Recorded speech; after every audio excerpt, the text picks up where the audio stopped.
안녕하세요. 아테이스터입니다. 오늘은 계획 세우는 법에 대해 얘기를 좀 해보려고 합니다. 수능의 경우 이렇게 크게 4분기로 나눌 수 있습니다. 12월, 1월, 2월 이렇게는 1분기고요. 1분기가 끝날 쯤 고3들은 이제 겨울방학이 끝나고 재수학원 등등은 2월 중순에서 말부터 이제 본격적으로 시작을 하게 되죠. 3월, 4월, 5월 이렇게 봄이 끝나면 6월 초에 6월 평가원 모의고사를 치르게 되고 6월, 7월, 8월 이렇게 여름이 지나면 9월 초에 구평을 치르게 됩니다. 그리고 마지막으로 9월, 10월이 지나고 11월에 반 정도가 지나면 이제 수능을 치르게 되죠. 몇몇 분들은 벌써부터 수능까지의 계획을 다 꼼꼼하게 세우려고 하는 분들이 계셨는데 그런 계획은요, 초등학생의 방학 시간표처럼 지켜질 수 없는 약속 그런 겁니다. 12월에서 2월 이렇게 겨울 계획은 좀 꼼꼼하게 잡으셔도 괜찮은데요, 3월 이후의 계획은 지금은 너무 빡빡하게 설정하지 않으셔도 괜찮아요. 지금 꼼꼼하게 세워도 또 3월에 본인의 실력이나 인강 진도 등등 변수가 너무 많아서 계획을 바꾸게 될 가능성이 99% 이상입니다. 봄 계획은 그때 실력이나 여러 사항들을 고려해서 2월 중순이나 말쯤 그때 다시 고려를 해주시면 되고요. 일단 지금은 겨울 계획이나 제대로 짜자, 이게 핵심이에요. 제가 올린 겨울 공부법 영상을 토대로 계획을 짜면 좋겠죠. 제가 예시를 들면서 계획을 한번 짜보겠습니다. 예시를 보면서 제가 어떤 식으로 계획을 짜는지 한번 참고를 해보세요. 먼저 1분기에 해야 되는 것들을 쭉 적어 볼게요.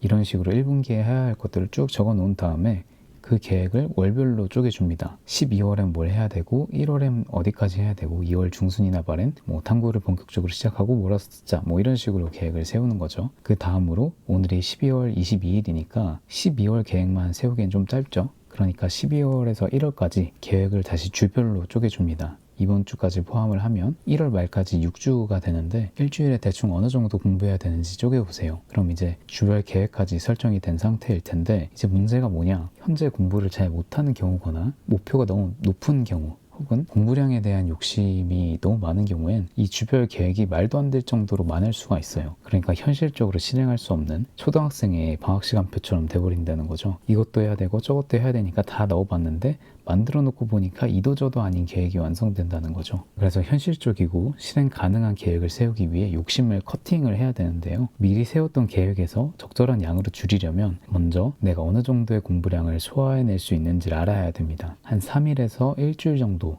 소화할 수 있는 양을 체크하기 위해서 본인이 할 수 있는 최대의 집중력으로 최대한 많은 시간을 공부를 해보세요. 편의상 앞으로 이렇게 공부를 하는 걸 노력 100의 공부라고 하겠습니다. 이렇게 과목별로 며칠 공부를 하다 보면 하루에 대충 어느 정도를 할 수 있는지 감을 잡을 수 있습니다. 근데 일반적으로 누가 불러도 안 들릴 정도의 엄청난 집중력으로 이걸 몇 시간씩 공부하기가 쉽지 않아요. 불가능한 건 절대 아닌데 대부분의 사람이 이렇게 몇 달 지속을 할 수가 없죠. 하루 동안 본인이 100%의 노력으로 공부한 양을 100이라고 해볼게요. 일반적인 사람의 경우 하루 공부량을 80에서 90 정도로 잡아야 꾸준히 공부를 할 수 있습니다. 워낙 유명한 말이지만 수능은 마라톤 같은 시험이라 풀파워로 계속 달리는 게 많이 어려워요. 그래서 적절한 강도로 오래 뛰어야 더 멀리 갈 수 있다는 점을 명심하시고 꾸준히 100% 성공할 수 있는 계획을 세우는 걸 목표로 해주세요. 작심삼일이라고 하죠. 정말 열심히 잠깐 며칠, 몇 주, 한 달, 2달 열심히 하는 건 그렇게 어렵지 않습니다. 100의 노력으로 한두 달 빡세게 하는 것보다 80, 90의 노력을 1년 동안 유지하는 것이 훨씬 어려워요. 다시 돌아와서 하루 동안 100의 노력으로 공부한 양을 100이라고 가정했을 때 본인에게 적합한 일주일 공부량은 대충 500에서 600 정도라고 생각을 합니다. 왜 500에서 600 정도가 적절한지는 조금 이따가 설명을 하고, 본인이 조금 더 편하게 공부하고 싶으면 500에 가깝게 설정을 하고 빡세게 공부하고 싶으면 600 정도의 양으로 주별 계획을 설정하시면 돼요. 이걸 토대로 아까 세웠던 분기별, 월별, 주별 계획을 수정을 해주세요. 상대적으로 덜 중요한 것들을 쳐내면서 양 조절을 해주시면 됩니다. 자, 그럼 이제 제대로 된 분기별, 월별, 주별 계획이 완성된 상태가 될 거예요. 그럼 이제 주별 계획을 토대로 일별 계획을 세우는 방법에 대해서 말씀을 드릴게요. 제가 몇 년간 공부 방향 설정 및 검토를 해주는 온라인 멘토링을 해왔었는데 제가 추천하는 방식에 대해서 말씀드리겠습니다. 제 방법이 진리가 아니니까 듣고 제 방법이 괜찮다고 생각된다면 이대로 하시면 되고, 별로라고 생각된다면 본인이 원하는 방식대로 하셔도 괜찮습니다. 저는 멘토링을 할 때 일주일 중 하루를 휴식일로 설정을 하는데요, 휴식일에는 크게 4가지 역할이 있습니다. 이렇게 4가지인데 첫 번째 역할부터 설명을 해드릴게요. 아무리 성실한 사람이라도 예기치 못한 약속이나 일이 생겨서 계획대로 공부를 못할 수가 있습니다.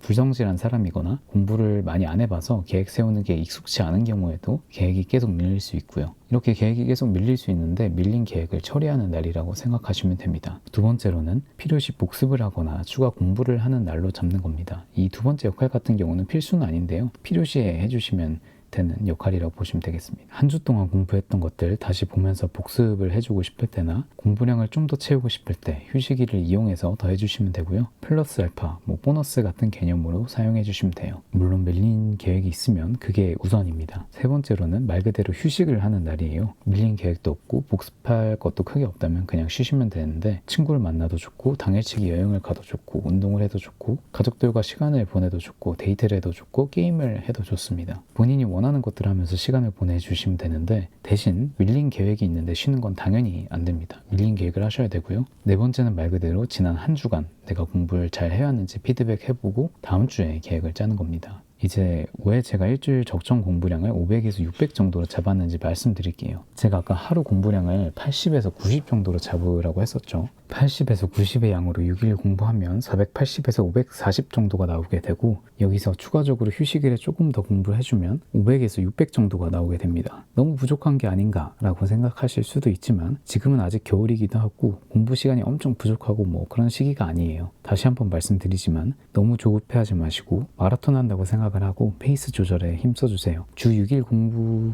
열심히 하면 시간 모자라지 않습니다. 공부하는 날엔 집중해서 열심히 공부하고 쉴 땐 제대로 쉬면 돼요. 지금 성적이 안 나오는 건 공부해야 될 때 공부를 안 해서 그런 거예요. 공부량, 공부 시간을 그래도 늘리고 싶으면 일단 공부해야 될 타이밍에 먼저 열심히 해보시고 이렇게 했는데도 시간이 부족한 느낌이 들면 그때 가서 공부량, 공부 시간을 더 잡으셔도 됩니다. 다시 정리를 해보면 두세 달 정도에 한 번씩 분기별 계획 세워주고 분기별 계획 세웠으면 한 분기 양을 쪼개서 3달 정도 월별 계획을 세워주고 그 다음 약 한두 달치 양을 다시 쪼개서 주별 계획을 세워준 다음에 본인이 가능한 정도의 양으로 다시 양을 조절을 해주는 거죠. 그 다음에 매주 한 번씩 일별 계획을 세워주면 됩니다. 이때 매주 한 번씩 일별 계획을 세울 때 저는 휴식일이라는 시스템을 도입해서 세우는 것을 권장한다 정도가 오늘 영상 내용의 요약이겠네요. 다시 한번 말씀드리지만 계획은 100% 지킬 수 있어야 계획입니다. 누가 계획 하나 성공할 때마다 10억씩 주는 대신에 계획을 실패할 때마다